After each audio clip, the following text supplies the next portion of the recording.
کوکمون دو سول ره هست، اول برابر با سی انگلیسی در تیونر گوب شده. سی بمول و میکرون داریم. انگشت اول به سول هست، میگیم سول لا لا سی لا سول دو سی لا.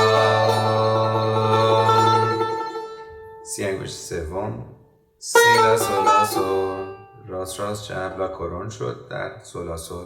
فا سول فا می فا میره میره، اینا رو راست راست چپ راست راست چپ راست راست چپ میره راست راست. یک دوباره میاد رو سول سول لا لا لا سی لا سول لا کرون میشه لاس. فا سول فا هستیم اول اومد فا لا سول همچنان لا کرونه سول فا سول فا لا سول فا سول می فا فا می. دوباره انگشت دوم میاد رو لا کرون لا سول فا سول لا سول سی لا سول فا سول راست چپ راست چپ راست چپ راست چپ راست چپ راست. دوم میاد رو فا فا می فا سول راست چپ راست چپ فاس فاس میز میز رف رف دوم دوم ره. حالت ریتاردانی رو به تدریج کندش میکنیم.